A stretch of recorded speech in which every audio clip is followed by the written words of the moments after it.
Saat pagi hariku datang lagi, aku dan rendahkan diri, mengucap syukur buat hari yang kau beri, memuji Tuhan dengan segenap hati. Ku sembah Kau, Allah Maha Kudus. Ku tinggikan Allah Maha Tinggi. Ku serahkan tubuh jiwa rohku dalam bimbingan-Mu, Tuhan. Saat pagi hariku datang lagi, menghadap Tuhan dan rendahkan diri, mengucap syukur buat hari yang Kau beri, memuji Tuhan dengan segenap hati. Ku sembah Kau, Allah Maha Kudus. Ku tinggikan Allah Maha Tinggi. Ku serahkan tubuh jiwa rohku dalam bimbingan-Mu, Tuhan. Ku sembah Kau, Allah Maha Kudus. Ku tinggikan Allah Maha Tinggi. Ku serahkan tubuh jiwa rohku dalam bimbingan-Mu, Tuhan. Ku sembah Kau, Allah Maha Kudus. Ku tinggikan Allah Maha Tinggi. Ku serahkan tubuh jiwa rohku dalam bimbingan-Mu, Tuhan. Dalam bimbingan-Mu, Tuhan. Dalam bimbingan-Mu,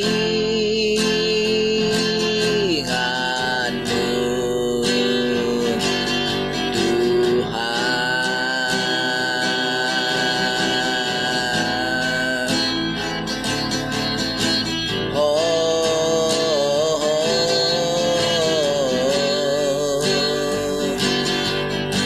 Kami datang menyembah-Mu setiap hari. Kami datang menghadap kepada-Mu, Tuhan. Oh, oh, terpujilah Tuhan. Oh,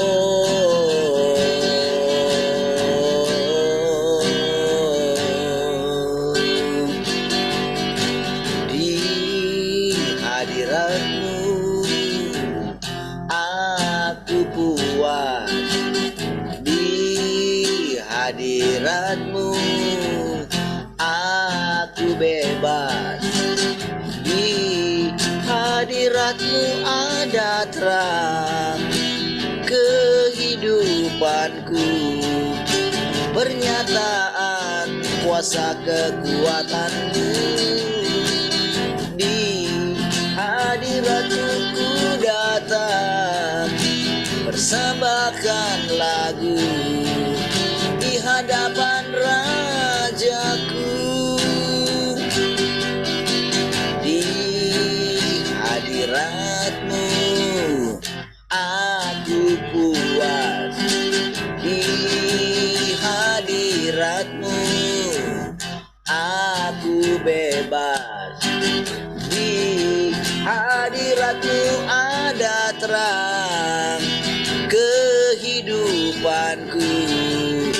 Pernyataan kuasa kekuatan-Mu, di hadirat-Mu ku datang, persembahkan lagu di hadapan Rajaku. Di hadirat-Mu ada terang kehidupanku. Pernyataan kuasa kekuatan-Mu, di hadirat-Mu ku datang, persembahkan lagu di hadapan Rajaku. Oh, di hadirat-Mu ada terang kehidupanku. Pernyataan kuasa kekuatan-Mu, di hadirat-Mu ku datang, persembahkan lagu di hadapan Rajaku. Persembahkan lagu di hadapan Rajaku. Persembahkan lagu di hadapan Rajaku.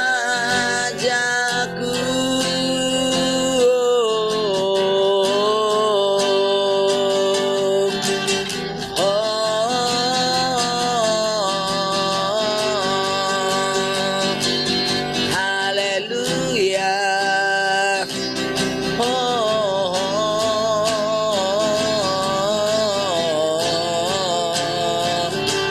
Kami memuji-Mu selamanya.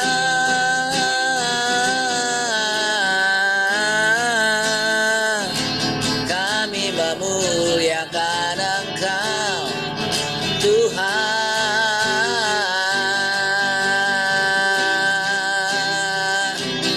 Oh, di hadirat-Mu kami tenang.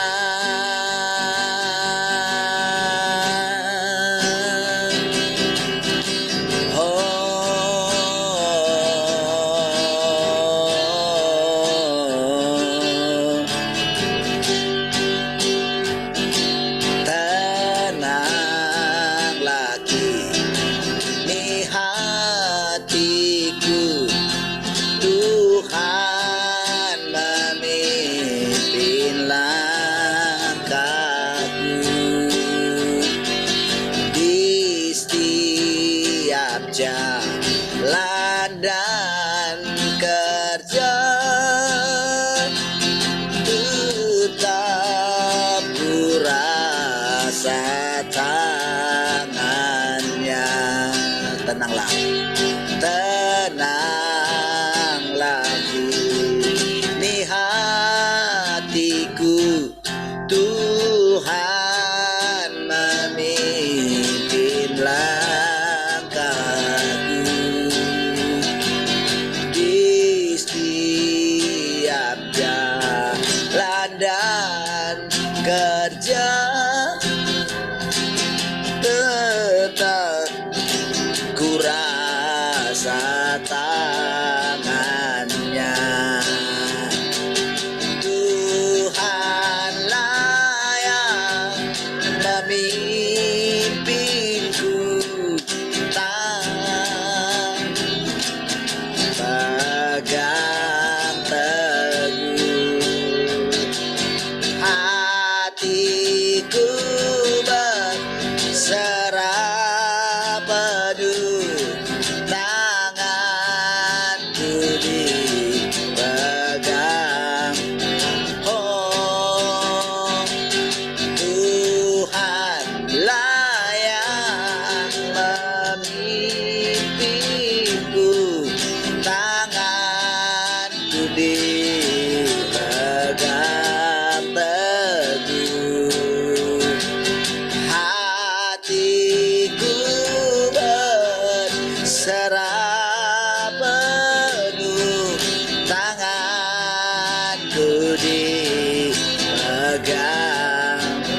Sekali lagi katakan, Tuhanlah.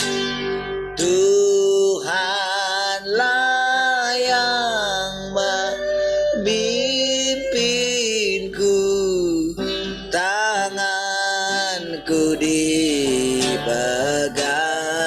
teguh, hatiku berserah penuh, tanganku dipegang. Sekali lagi katakan, Tuhanlah. Tuhanlah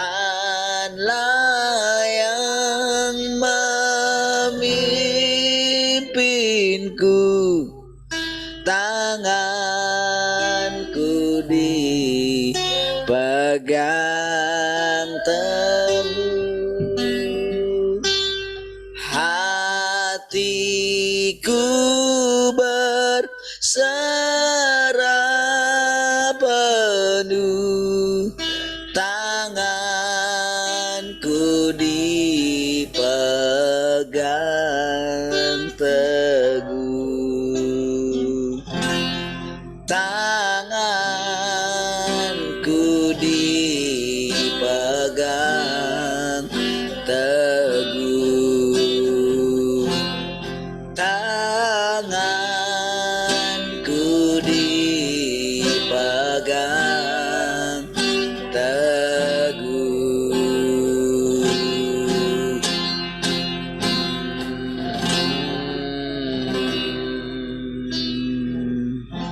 Haleluya. Kami bersyukur Tuhan, setiap pagi ketika kami datang kepadamu ada kesegaran yang baru Tuhan. Terima kasih Tuhan. Oh, pagi hari ini pun kami dapat memandang keindahan. Kau menyegarkan kami senantiasa Tuhan. Hidup-Mu mengalir dari kami. Terima kasih Tuhan. Setiap hari kami dapat memasuki kedalaman hati-Mu ya Tuhan. Kami boleh menikmati kehidupan yang mengalir dari tahta-Mu ya Tuhan. Oh, terima kasih Tuhan. Kami bersyukur. Pujilah Engkau Tuhan. Kami tundukkan hati kami Tuhan. Pujilah Tuhan. Haleluya. Mari kita yang mengasihi Tuhan sama-sama kita katakan. Amin. Baik, puji Tuhan. Shalom semua. Selamat pagi.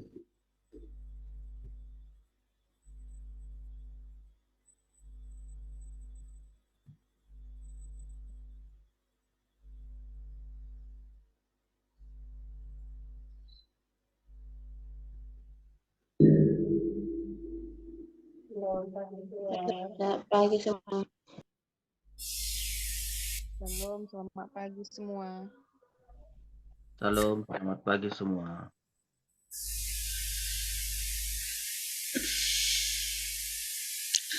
Shalom, keluarga Glory. Shalom. Selamat pagi semua.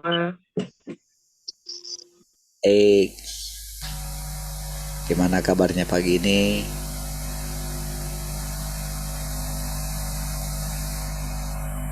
Ada yang mau sharing kah?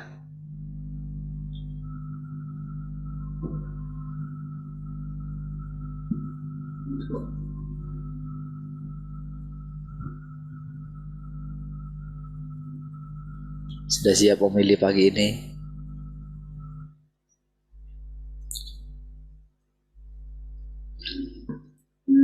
Sudah berdoa untuk pilihannya?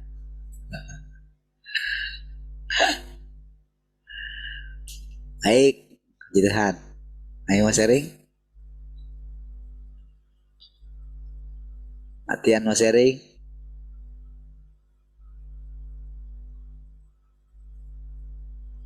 Baik, kalau tidak ada yang mau sharing, oke.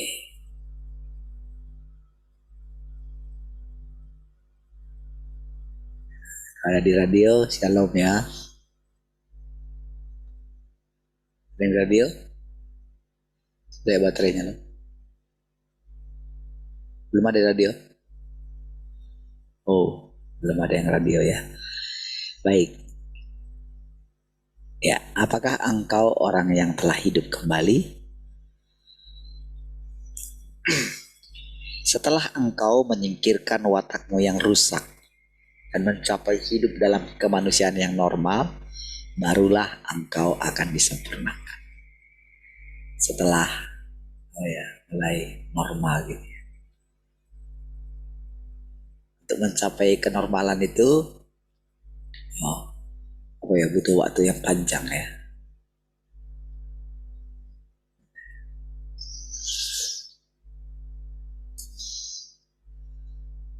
Meskipun engkau tidak akan mampu bernubuat atau mengucapkan misteri apapun, engkau akan mengungkapkan dan hidup dalam gambar manusia. Tuhan menciptakan manusia, tetapi kemudian manusia dirusak oleh iblis, sehingga manusia menjadi orang mati. Jadi, setelah engkau berubah, engkau tidak akan lagi menjadi seperti orang mati ini. Ya. Firman Tuhanlah yang menghidupkan kembali roh manusia dan membuat mereka dilahirkan kembali. Dan ketika roh manusia dilahirkan kembali, mereka akan hidup kembali. Jadi, arti dilahirkan kembali itu bukanlah sekedar percaya kepada Tuhan Yesus, mengakuinya dengan mulut gitu kan, menerimanya dalam hati, lalu dibaptis gitu. Bukan itu arti lahir baru yang sesungguhnya.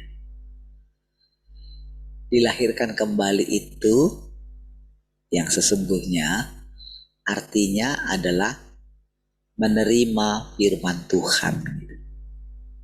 Mendengarkan firman Tuhan, ya, perkataan-perkataan Tuhan dia dengarkan, bukan perkataan manusia. Nah, jadi dulu ketika kita mulai menyerahkan hidup kita kepada Tuhan gitu ya, ketika pertama kali gitu, jadi memang nyata gitu, ada kita merasakan Tuhan, ya. Tapi dulu itu kasih karunia ya, anugerah gitu. Tapi dulu kita belum mengerti gitu. Nah, tapi sekarang ini saudara, ketika kita itu mulai makan firman Tuhan, bersekutu setiap hari dengan Tuhan, setiap hari ya,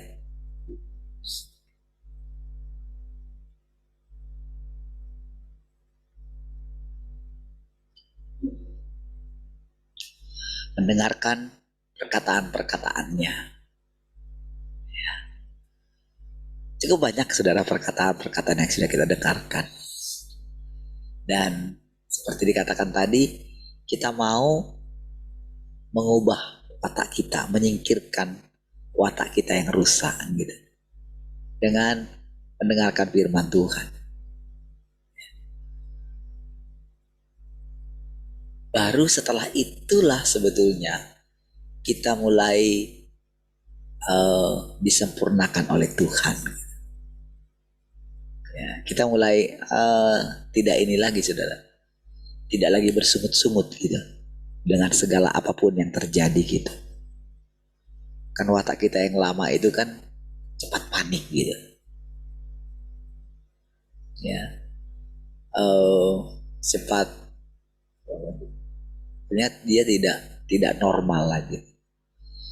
Normal itu stabil dia gitu. Oleh karena keyakinan Tuhan pegang kendali semua. Dan normal itu artinya dia menyadari kalau dia ciptaan. Ya. Ciptaan tahu diri gitu. Ya. Saudara, dulu ketika kita mendengarkan firman Tuhan yang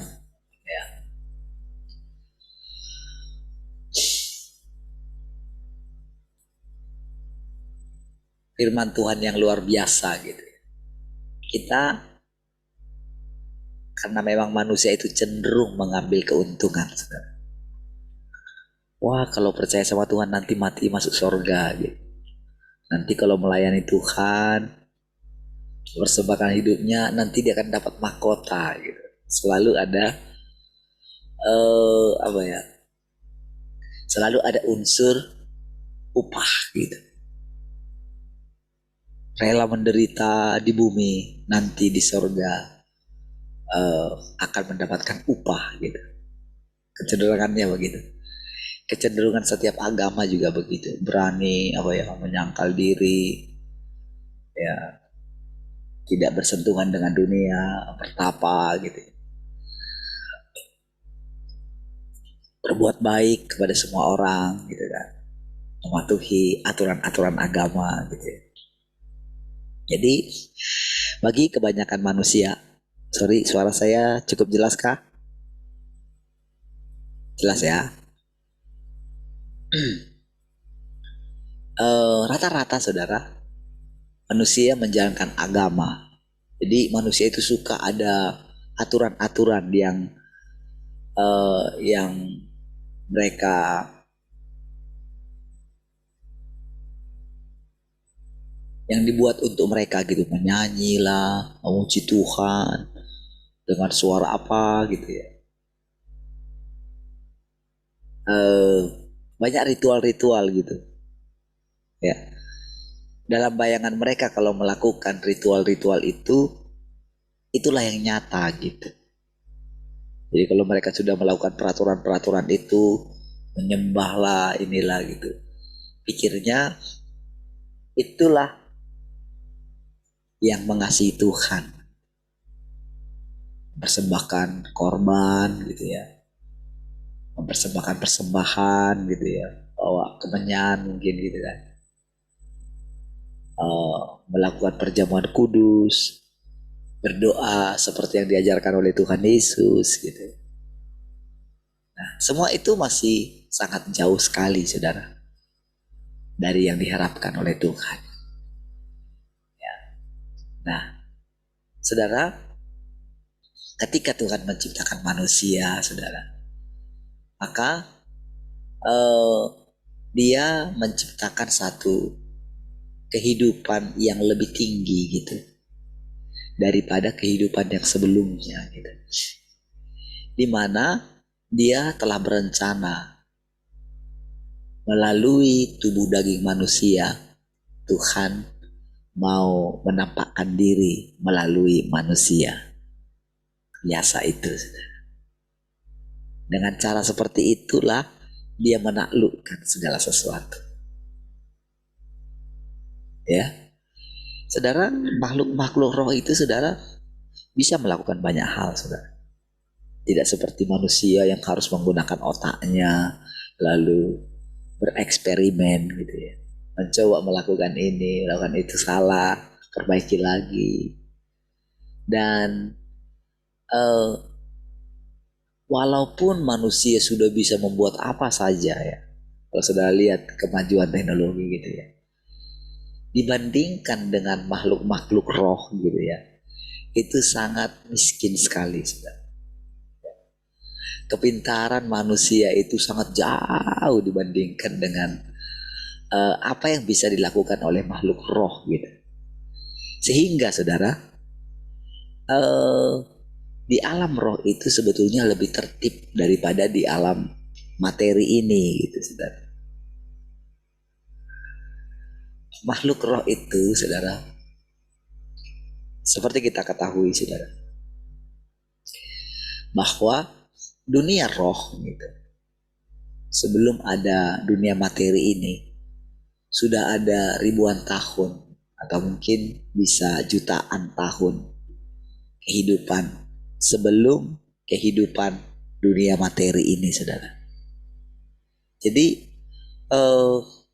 mereka sudah menghadapi yang namanya pemerintahan Tuhan gitu, yang tidak kelihatan gitu.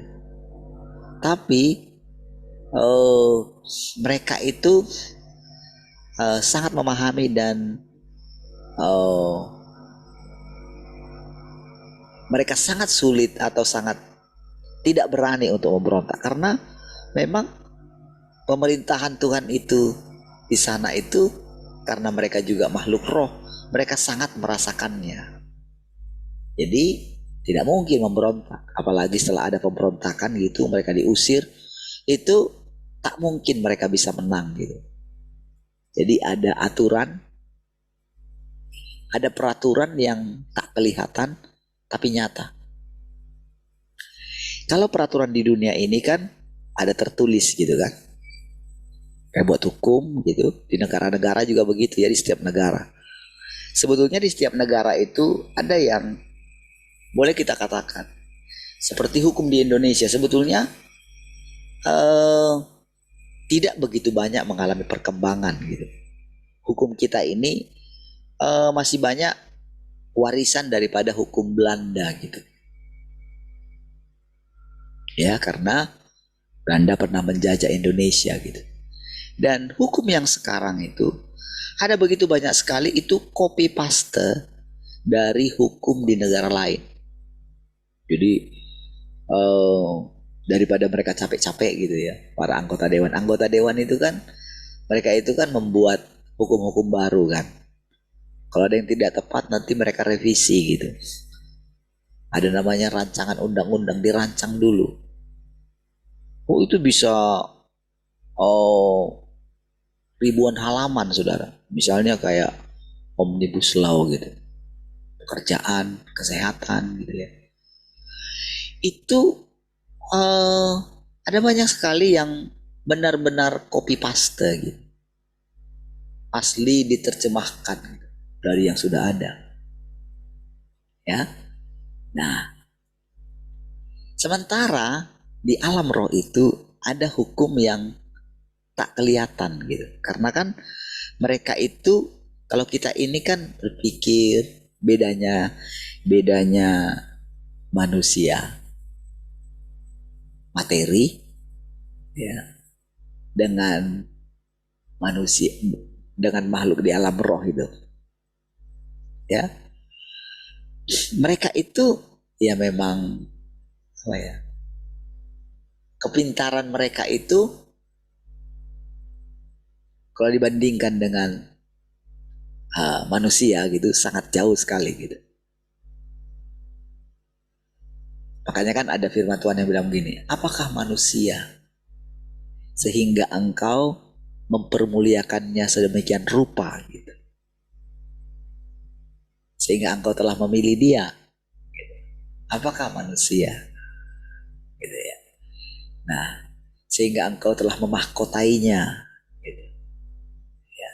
Jadi memang ya bayangkan dulu saudara, kalau di zaman dulu saudara, itu kalau manusia itu bertemu dengan malaikat, wah dia itu rasanya saking takutnya gitu ya.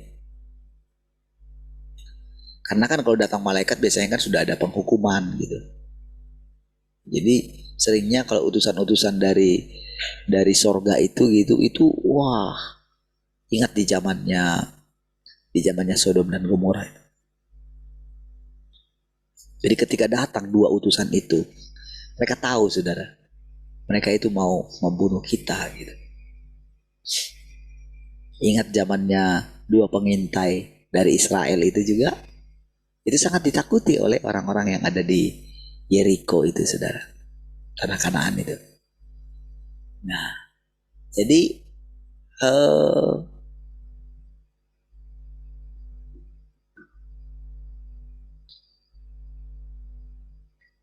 manusia, jadi dengan dia memulai menciptakan manusia gitu ya, ketika dia mengatakan dia berkuasa atas segala ciptaan yang lain, kitalah Tuhannya atas bumi manusia ini gitu. Nah tapi kan sudah ada kehidupan di alam roh gitu ya. Jadi mereka ketika yang diutus itu, mereka bawa cerita-cerita dari sini gitu ya. Nah namun saudara, dia itu, jadi Allah itu punya gagasan yang apa ya, yang luar biasa. Karena kan Tuhan itu saudara adalah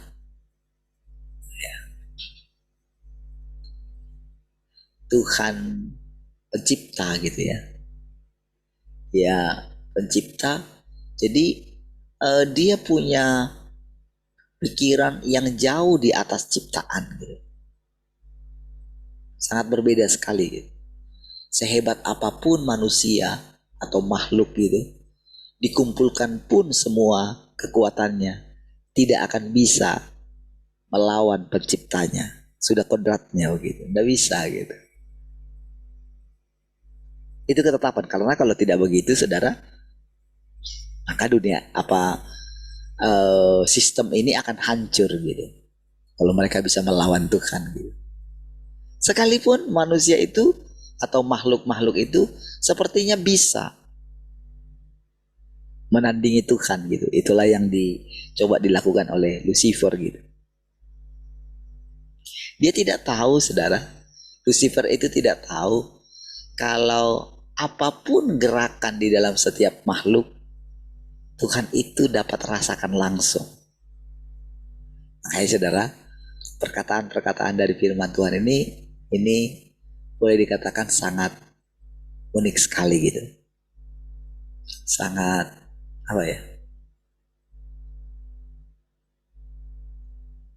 sangat boleh dikatakan dalam sekali gitu.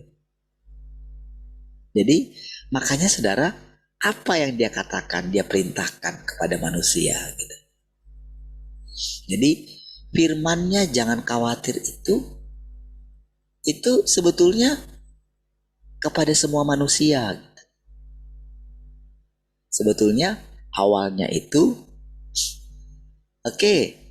karena pada waktu itu Tuhan berbicara kepada orang-orang yang mendengarkan dia. Jadi perkataan itu kepada orang-orang yang mendengarkannya. Tapi setelah itu kan perkataan itu kan dituliskan dan disebarkan ke seluruh dunia gitu. Jadi kalau ada siapapun yang mendengarkan dan melakukan firman itu, mereka itu dipilih oleh Tuhan gitu. Jadi ketika mereka mendengarkan, misalnya ketika Injil ini dimanapun disampaikan, kan orang-orang kan menjadi orang Kristen, menjadi orang percaya, itu kan karena mendengarkan perkataan gitu. Lalu mereka mengikuti perkataan itu.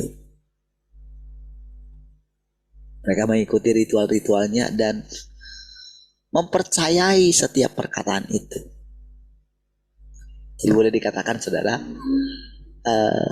ada begitu banyak orang-orang itu hanya sekedar menjadi umat beragama gitu. Yang lebih tinggi paling begitu. Jadi baik Kristen maupun Muslim atau agama lain ya, semuanya sama gitu. Jadi wataknya itu rusak. Jadi jangan lagi sekarang melihat manusia dari ketokohannya gitu. Dia pintar, dia bisa melakukan, dia pintar aturan-aturan, teori-teori gitu ya. Dia tahu menjelaskan semua. Itu sekedar masih beragama gitu.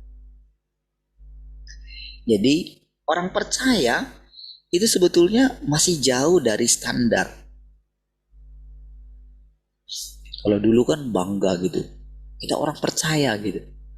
Padahal saudara, pada kenyataannya sebetulnya hanya namanya aja orang percaya.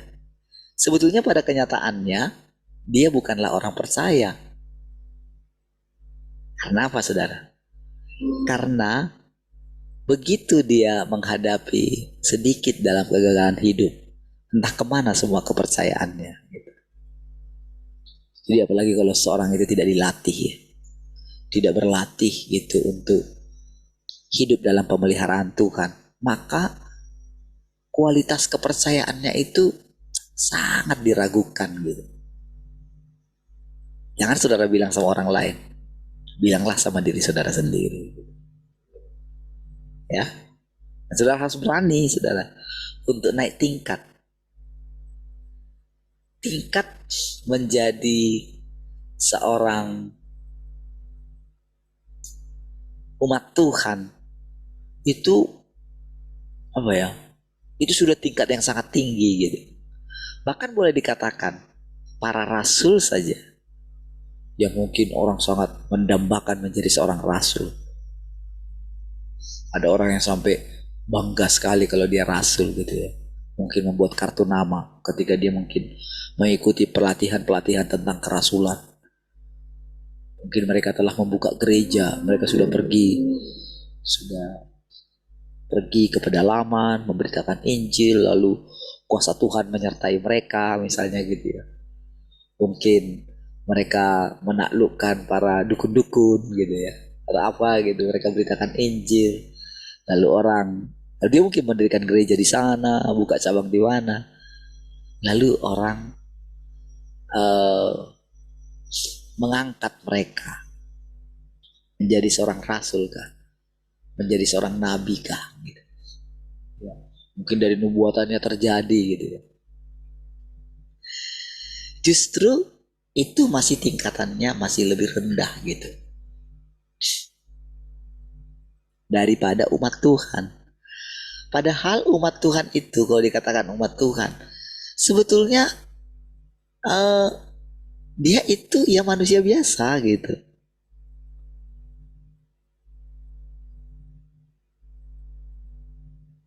Justru orang yang dia rasul gitu, dia pikir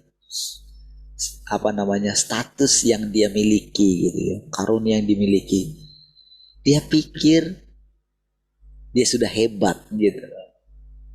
Rata-rata manusia begitu ya. Sehingga ketika dia mau disempurnakan gitu ya, ketika Tuhan datang kedua kali, Tuhan itu kan datang tepat di dalam daging manusia gitu. Dia menjadi manusia, berinkarnasi menjadi manusia. Jadi dia nggak datang dengan dia berfirman gitu, lalu orang mendengarkan, wow saya sudah dapat pesan Tuhan, lalu orang itu dipakai, diutus gitu.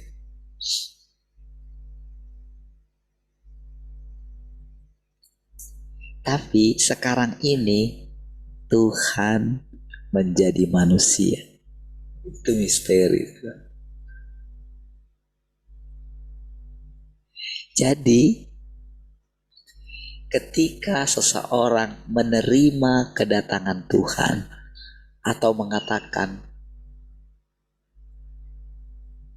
telah melihat Tuhan yang berinkarnasi, percaya kepada Tuhan yang berinkarnasi, apakah dia mengalami apa yang dialami oleh Tuhan? Sebetulnya langkah pertama yang bisa menolong kita untuk kita boleh menguji diri kita, apakah kita sudah melihat Tuhan yang berinkarnasi. Langkah pertama yang sangat punya landasan gitu, untuk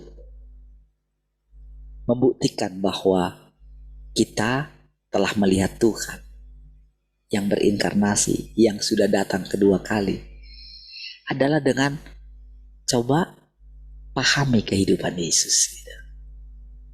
Itu yang paling mendasar. Coba lihat itu. Dia benar-benar menyuruh murid-muridnya ketika mereka pergi, jangan bawa pundi-pundi katanya. Kemanapun kamu pergi, di rumah manapun kamu diterima, tinggallah di sana.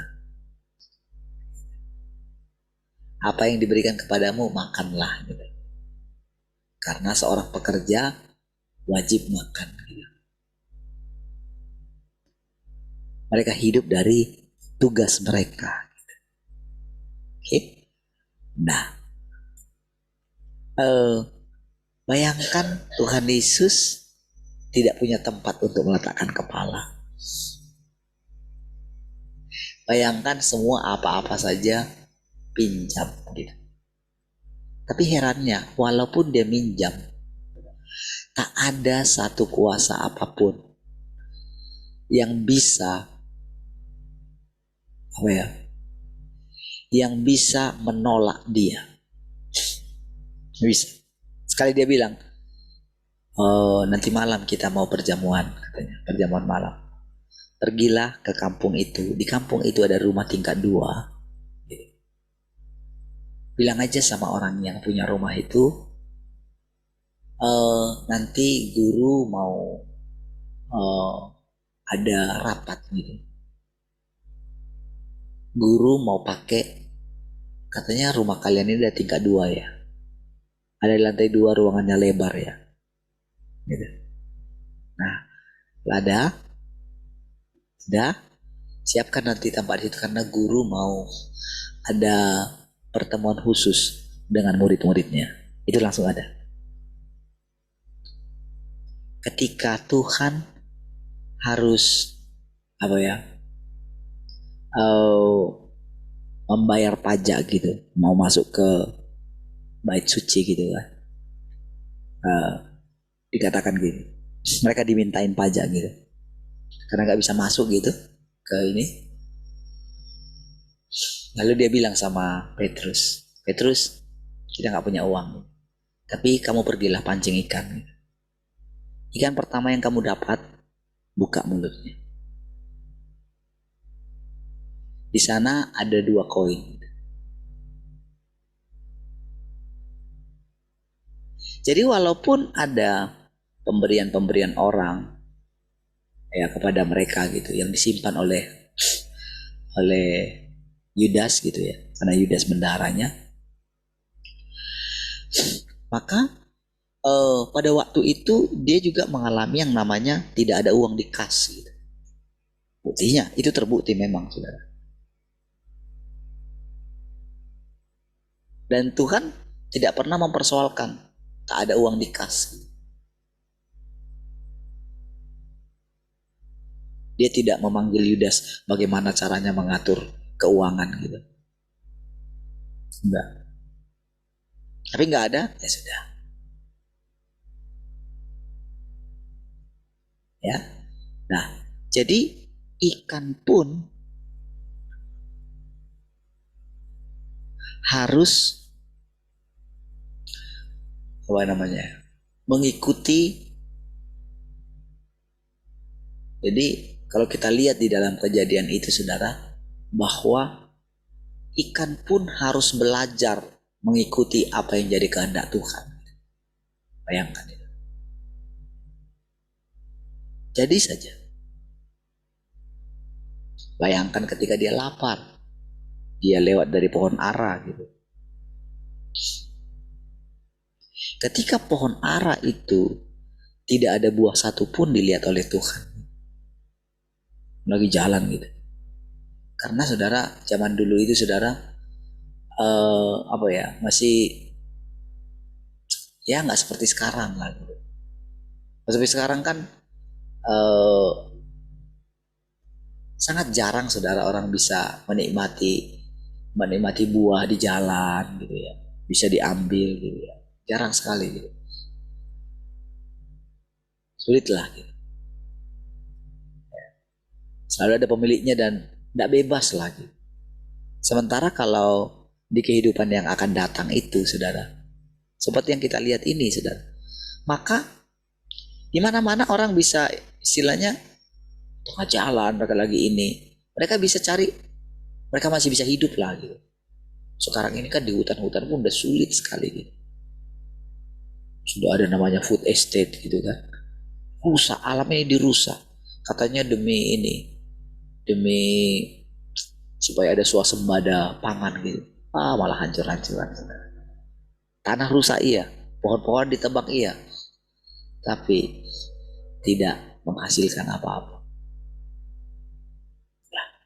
Jadi ketika Tuhan lewat di situ, pohon ara yang tidak berbuah harus dikutuk oleh Tuhan. Lihat saudara, jadi untuk kita benar-benar mengerti apa arti kedatangan Tuhan yang kedua gitu,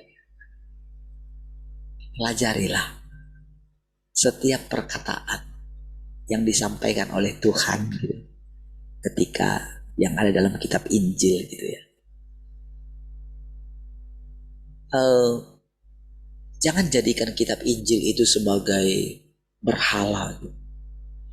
Pokoknya inilah kitab suci. Kalau kita tidak membaca kitab suci ini, maka kita gak akan masuk surga gitu. Jangan buat seperti itu. Tapi hidupilah. Jangan jadikan Alkitab itu sebagai buku mati gitu. Yang diinginkan oleh Tuhan adalah kita hidup, bukan mengikuti bagaimana apa yang dipakai oleh Tuhan Yesus, rambutnya panjang, enggak mengikuti seperti itu gitu. Apa yang dimakan dia, sepatunya pakai sepatu apa gitu, enggak. Dia sukanya makanan apa gitu kan, enggak gitu saudara. Tapi hidupi setiap perkataannya. Kalau dia katakan A, engkau mesti memakannya. Memakannya itu artinya memasukkannya ke dalam tubuhmu. Sekalipun makanan itu pahit pada awalnya.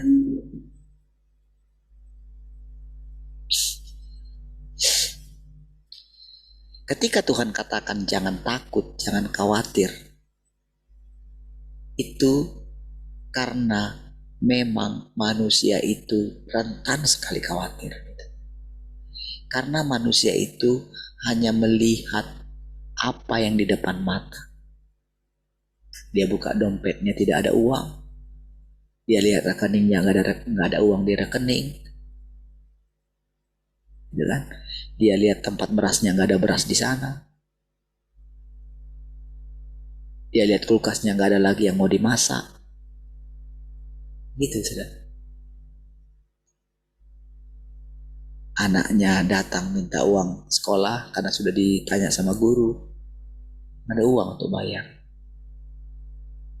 Jadi itulah alasan manusia hidup, materi. Jadi ketika ada firman jangan khawatir, itu langsung dilawan. Manusia memang, uang memang bukan segalanya katanya. Tetapi manusia tidak bisa hidup tanpa uang. Makanya saudara, begitu ada tawaran-tawaran yang lebih tinggi, maka orang cenderung ke sana. Ketika ada tawaran-tawaran, oh nanti kalau pilih ini, pembangunan akan berlanjut gitu. Kalau kita tidak pilih ini, nanti bangsa kita akan mengalami kemunduran. Jadi orang tertipu di situ.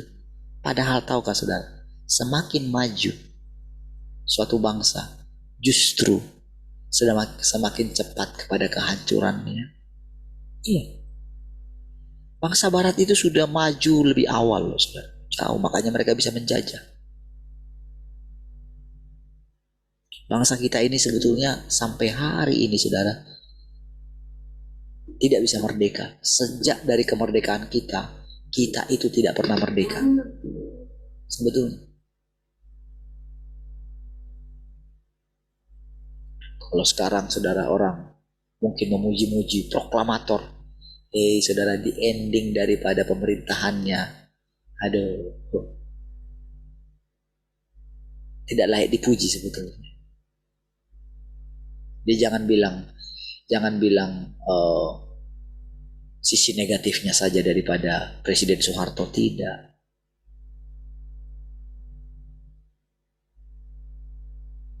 Jadi kalau dia dikenal Bapak Pembangunan, itu betul juga.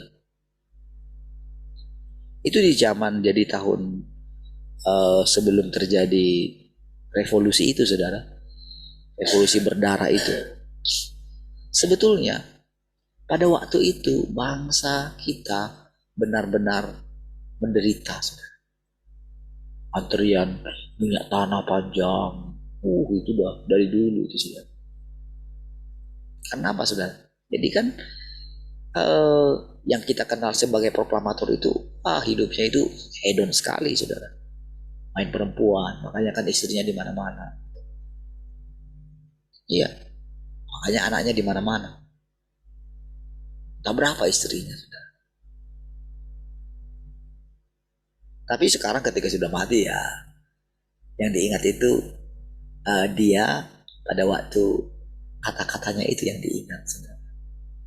Kata-kata semangat ya. Nah,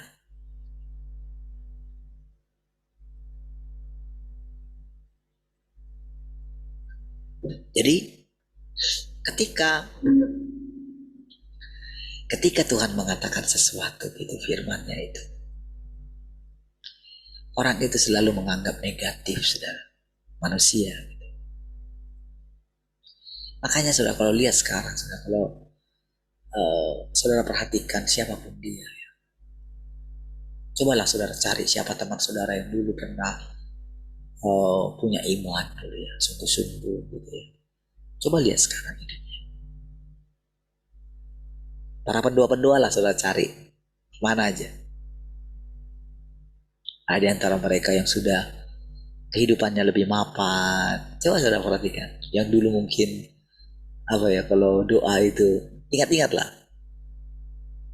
Ya, mungkin ya karena saya pernah jadi pemimpinnya, jadi saya kenal gitu semua. Boleh katakan semua para pendoa ini. Di mana-mana pun mereka saya bisa ingat lah gitu. Baik yang senior saya gitu. Tapi kalau saya berjumpa dengan mereka, saya boleh menemukan, sulit sekali menemukan orang yang benar-benar mengandalkan Tuhan. Sulit sekali.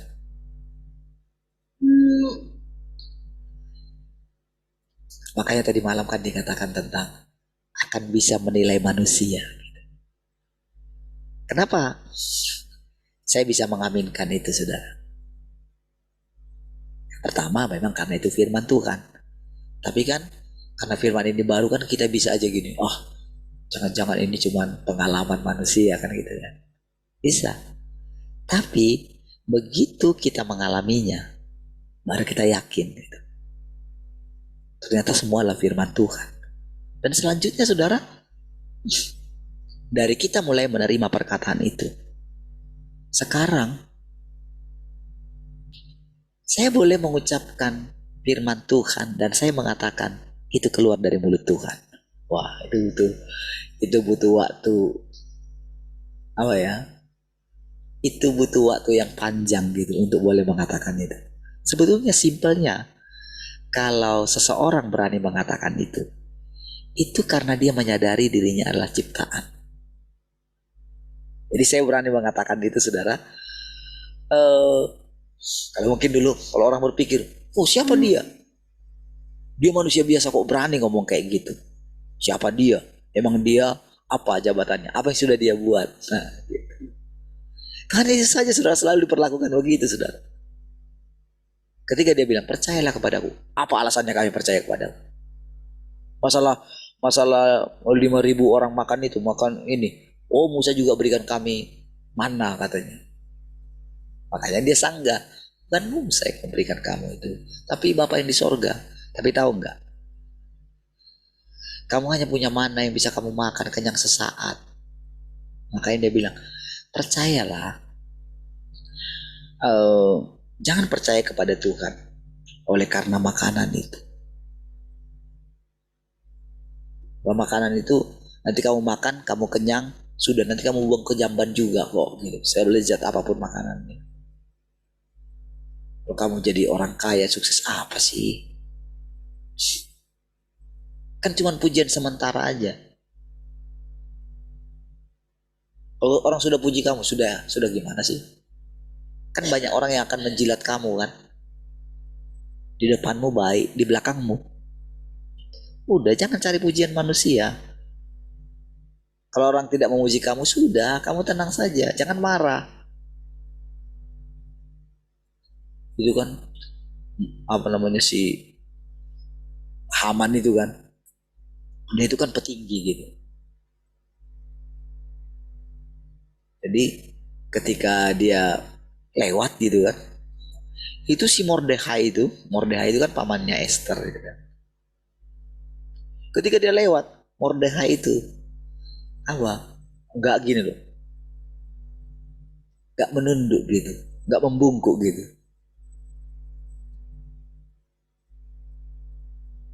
Sementara yang lain hormat gitu kan sama si Haman itu kan. Si Mordechai itu enggak, karena Mordechai itu Israel sejati, saudara. Nggak bisa. Jadi walaupun saudara bangsa Israel itu mungkin pada waktu itu adalah budak gitu, dibuang gitu ya di zaman itu gitu.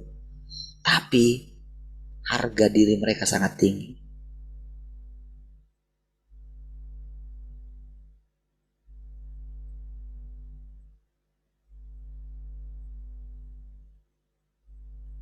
Sangat tinggi harga diri mereka. Jadi ketika seperti itu saudara, wah, ketika dia nggak menghormat gitu, wah, marah sekali saudara Haman itu kepada Mordechai itu. Jadi manusia banyak begitu gitu. Dia seorang pemimpin rohani gitu. Kalau orang tidak menghormati dia, kalau para pengikutnya atau bawahan dia gitu tidak tunduk kepadanya, wah, seumur hidup saudara, dia tidak akan pernah menerima orang itu. Jadi kalau orang seperti itu dia sebetulnya sedang menyembah iblis gitu.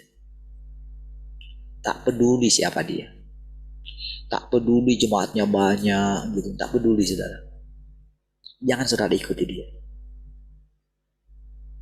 Ya, oh iya Tuhan masih ada dalam dia, iya gitu. Tapi kalau sudah sejangka waktu dia tidak berubah, sebetulnya dia anti iblis. Lebih tepatnya begitu. Tuhan gampang aja saudara bilang orang. Dia bilang iblis adalah bapakmu. Iya, dia enggak ini, dia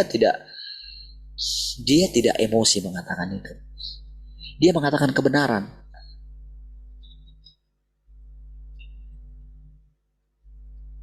Dia mengatakan Petrus itu iblis, dia mengatakan kebenaran gitu loh. Dia bukan menuduh. Dan kebenaran itu memerdekakan sebetulnya. Bukan menghukum. Tapi kalau iblis yang mengatakan itu, maka itu menghukum, mengintimidasi, memenjarakan. Tuhan tidak. Iya.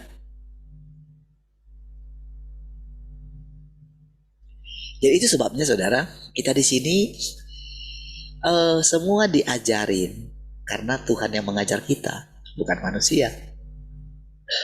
Jadi dalam hal ini saudara bisa memandang Tuhan yang ada di hatimu gitu, yang mengajarimu setiap hari. Walaupun engkau gak mendengarkan perkataan ini, engkau punya Tuhan di dalam dirimu.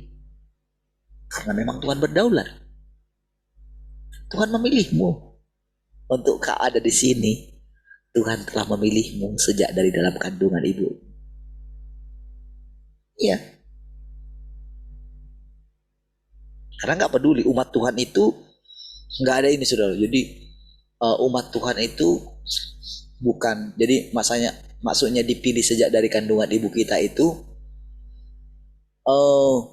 bukan kita itu jadi spesial gitu, bukan itu maksudnya.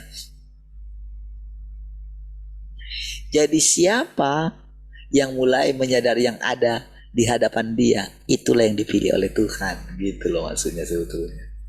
Jadi jangan terlalu tinggi sekali kalau misalnya saya katakan, saya ceritakan misalnya, wah ternyata orang tua saya, ibu saya dulu sudah bernasar di hadapan Tuhan, gitu ya, bla bla bla gitu. Saya dipanggil Tuhan, dipilih Tuhan. Tak ada yang, saya tidak boleh menganggap diri saya istimewa, nggak bisa. Jadi kita sudah harus melupakan diri kita. Maka dikatakan sangkali dirimu, pikul salibmu. Jadi masing-masing kita itu punya salib yang harus kita pikul. Ya, sampai Tuhan menyempurnakan kita gitu. Jadi untuk kita bisa sampai, untuk kita bisa melihat Tuhan yang datang kedua kali itu, kita mesti belajar menerima segala keadaan yang diperhadapkan kepada kita. Itu syarat yang awal. Oke? Jangan anggap kesetaraan dengan Allah itu sebagai milik yang harus engkau pertahankan. Disinilah saudara kehancuran orang Israel. Mereka sangat bangga sekali dengan pilihan Tuhan atas mereka.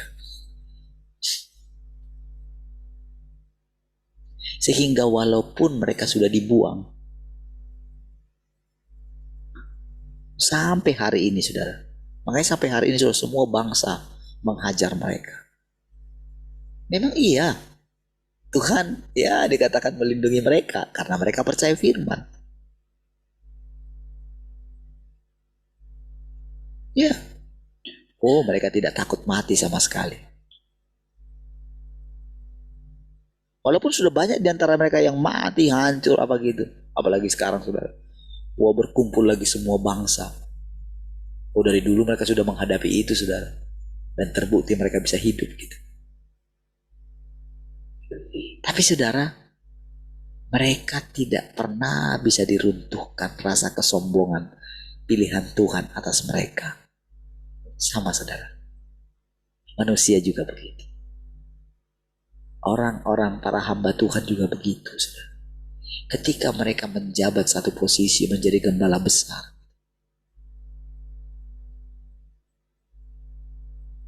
untuk mereka masuk ke dalam kerajaan, mereka harus menanggalkan semua itu. Ada yang bisa nggak? Ada yang berani nggak mereka menanggalkan itu? Jawabannya sangat mustahil. Sangat mustahil. Kira-kira menurut saudara, kalau saudara pemuda yang kaya dulu itu, ketika engkau berjumpa dengan Tuhan, kira-kira bisakah engkau menjual segala milikmu? Bisakah? Apakah engkau nggak sama dengan pemuda yang kaya itu, pulang dengan sedihnya? Oh jangan bilang, oh tidak, aku akan menjual segala milikku. Tidak mungkin. Karena pada kenyataannya engkau masih khawatir. Ketika usiamu tambah, ketika mungkin engkau tidak akan diterima lagi di perusahaan gitu karena umurmu sudah berapa gitu, pikiranmu itu langsung jalan. Gimana caranya supaya survive? Kalau nanti aku nggak bekerja lagi, nggak terima lagi, tapi aku masih bisa menghasilkan uang. Pikiranmu pasti jalan. Entah jualan lah, entah nanam apalah gitu kan. Iya pasti jalan. Padahal saudara, ketika kita sudah lewat dari segala ketakutan, justru berkat Tuhan itu datang dari mana aja. Ya. Makanya seperti saya katakan saudara, ikan aja harus bisa memberikan uang untuk Tuhan. Iya. Oh bukan kita pancing, bukan Yesus nggak bilang kayak gini, pancinglah ikan, nanti setelah dapat satu karung jual lah di pasar gitu, enggak. Itu lama saudara, cari umpan lagi.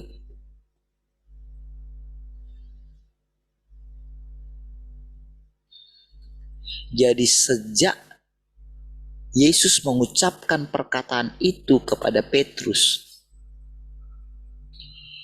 jadi Yesus itu mengucapkan apa saja langsung jadi.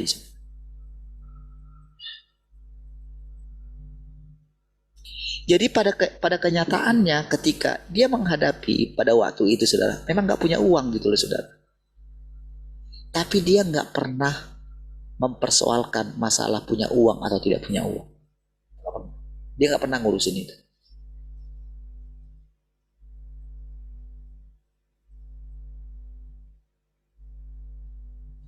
Jadi dia mengucapkan apa saja itu harus jadi. Karena apa? Dia anak Allah. Sebetulnya simpelnya, bukankah engkau anak Allah? Iya kok. Engkau anak Allah kan? Barang siapa menerima Tuhan, mereka diberi kuasa untuk menjadi anak-anak Allah. Iya. Percayakah engkau itu? Jadi banyak orang itu saudara hanya percaya di otak, tapi dalam praktek tidak pernah percaya.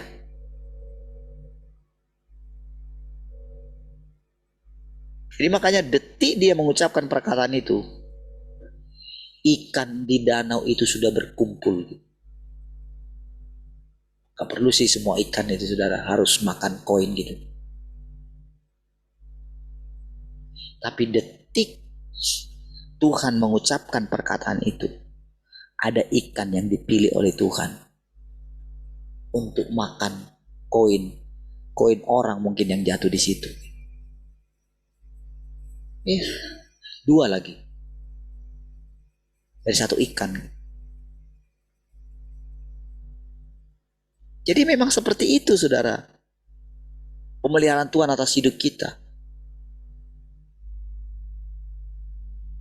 Cukup jaga hatimu dengan segala ketenangan. Jaga hatimu. Jadilah normal.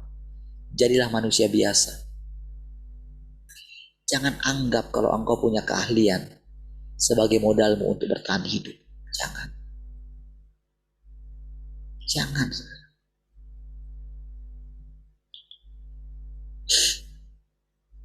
Ketika saya keluar dulu, ketika saya sudah tidak lagi benar-benar harus saya keluar dari Pambil yang terakhir, kan 1 tahun di Pambil.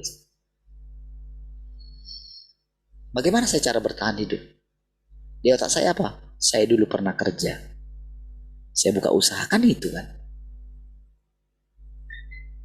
Bisalah bertahan. Selalu cari cara.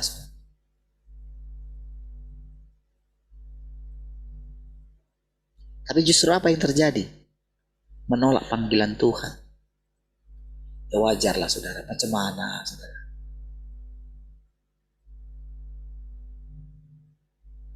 Apakah tidak wajar bagi saya ngomong sama Tuhan? Iya, mana engkau? Iyalah. Siapa yang ngajarin saya? Benar-benar bergantung sama Tuhan. Ada? Nggak ada. Walaupun ada mungkin, saya kan harus menghadapi kenyataan. Kalau saya cerita semua pengalaman saya sama saudara. Ada orang lain yang menceritakan kepada saudara. Saya ceritakan apa adanya semua. Kegalauan saya, saudara lihat kan.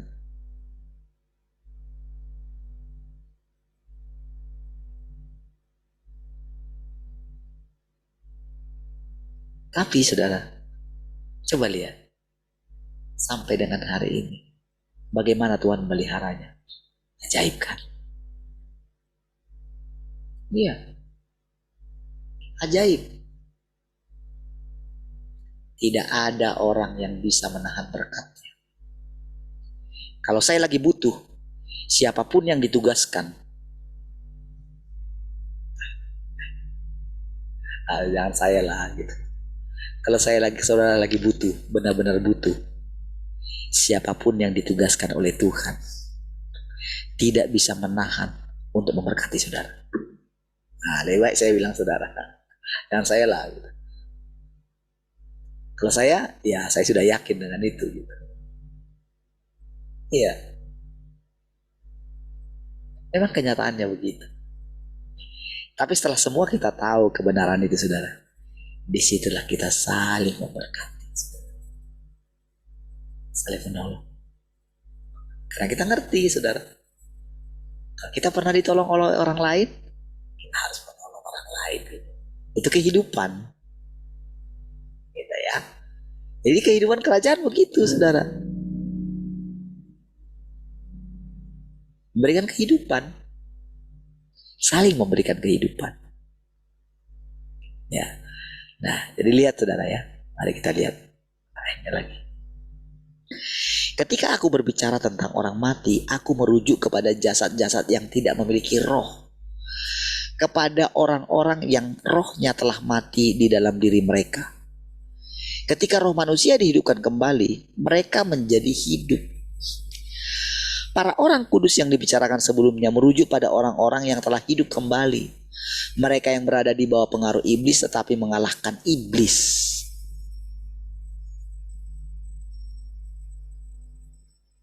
Kalau saudara dikatakan hidup, artinya engkau mengalahkan iblis dengan imanmu.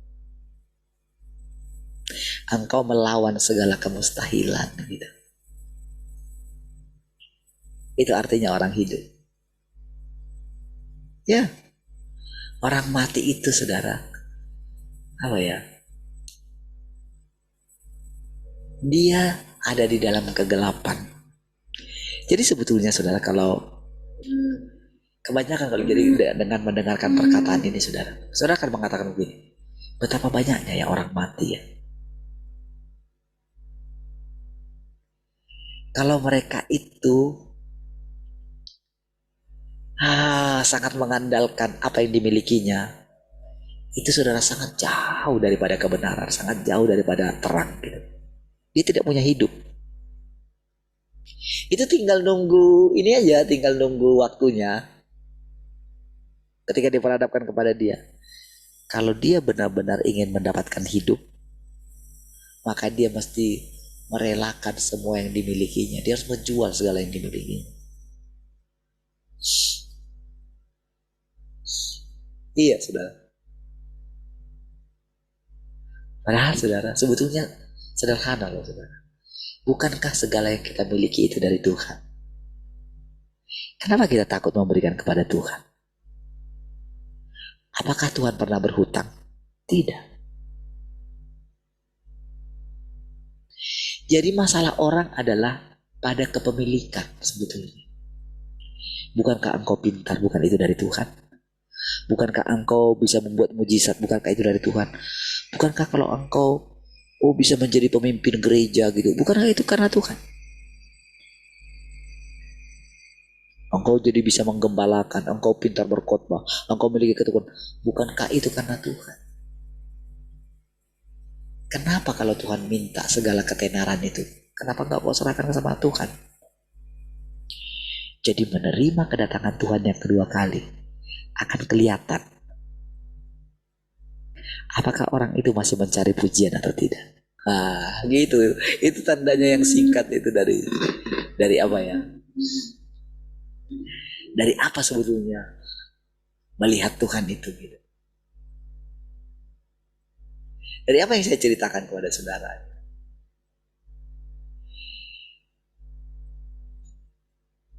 Saudara dalam keadaan yang sangat sulit.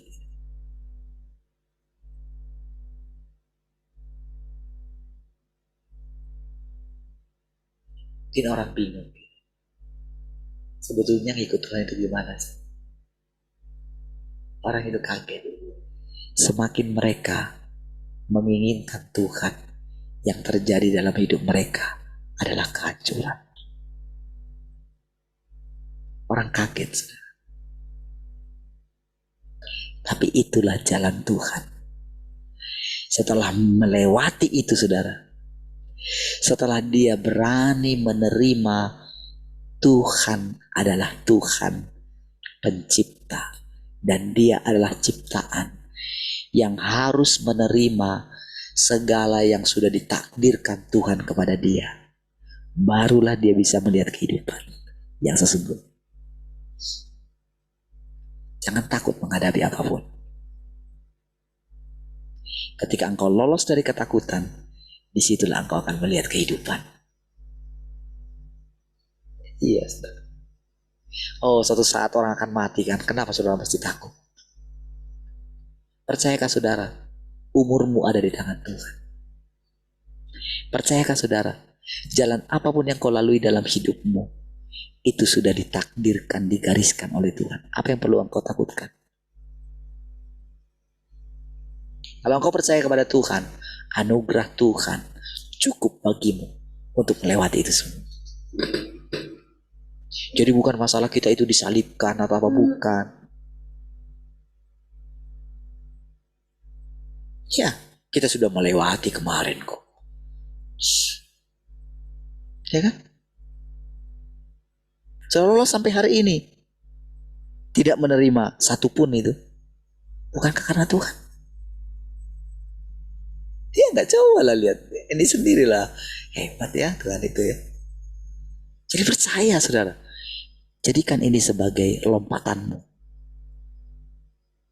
Kalau saudara bisa mendengarkan perkataan-perkataan ini setiap hari saudara ya.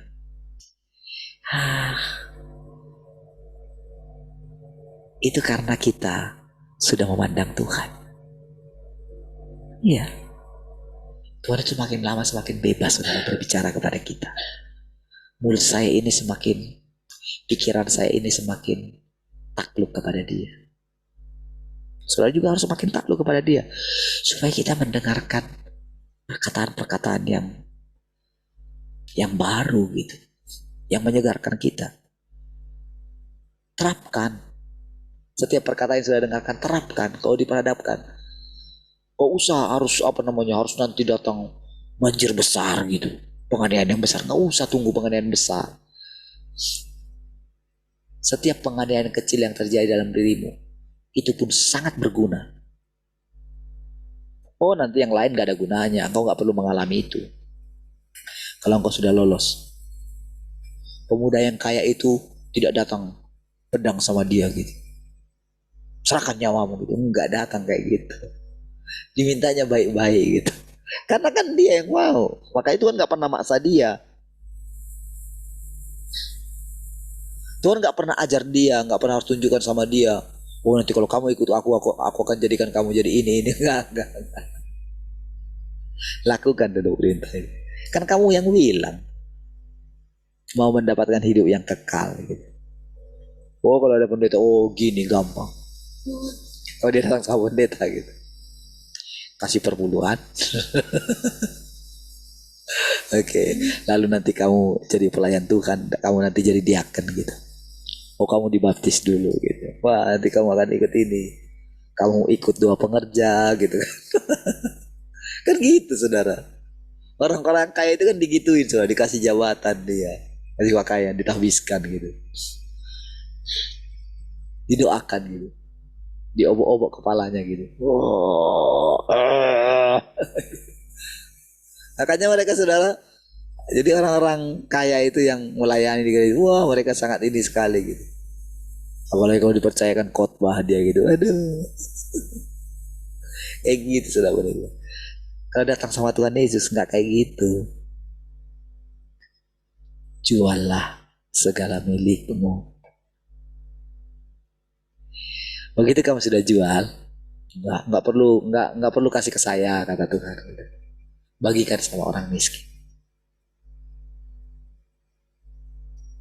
Bagikan.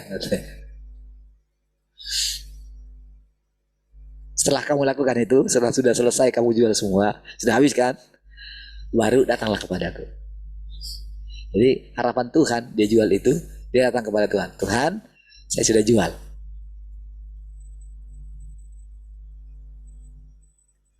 Nah tepatnya kalau saudara kita yang di Nabire itu saudara, kan sudah dijual semua gitu. Tinggal belum laku, ada yang belum laku gitu. Harusnya sudah bisa datang sama Tuhan gitu. Datanglah kepadaku gitu. Iya sudah itu sudah dekat sekali gitu ya. Tapi entah kenapa saudara sulit sekali saudara orang itu menyerah itu. Sulit. Masih terus berusaha saudara. Karena gini, jadi kalau sobat orang itu punya nama baik itu ada sulit sekali saudara untuk menyerahkan itu. Padahal saudara tinggal ini. Sudah kamu jual semua? Harusnya kan kalau sudah diserahkan kepada saya gitu ya sudah gitu kan. Dia tinggal bisa bilang gini, iya sudah saya serahkan sama Pak D semua. Pak D yang bertanggung jawab gitu. Sudah. Gitu sebenarnya sudah enteng gitu, sudah datang ke karena kan di mana aja Tuhan gitu kan. Kemana kita pergi menjauhi roh Tuhan kan nggak bisa kan. Tapi apakah semudah itu? Mari kita tuh. Mari kita lihat. Iya, saya ketawa bicara ini saudara. Ya mau gimana lagi saudara? Mau mundur dari Tuhan, cobalah kata Tuhan gitu. Gak bisa saudara. Gak bisa kita mundur lagi. Yang bisa hanya gini. Ya Tuhan, aku nyerah Tuhan. Tapi lihat ketika engkau nyerah. Wah cerita itu akan berubah. Karena diserahkan.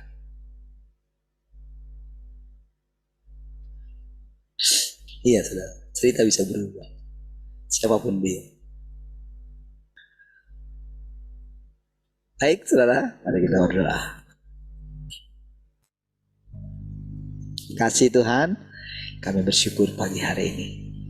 Pujilah Tuhan yang terus menuntun kami, membawa kami semakin mengenal Tuhan, semakin mengalami Tuhan. Haleluya. Tuhan, sepanjang hari ini apa yang terjadi atas bangsa kami tahu Tuhan. Siapapun yang terpilih itu adalah pilihan Tuhan. Kami berdoa turunlah kiranya damai sejahtera atas seluruh bangsa kami dimanapun ada pemilihan Tuhan. Kami berdoa kedamaian daripada Tuhan turun. Terima kasih Tuhan. Kami bersyukur, terpujilah Tuhan. Haleluya. Sama-sama katakan. Amin. Ya Tuhan.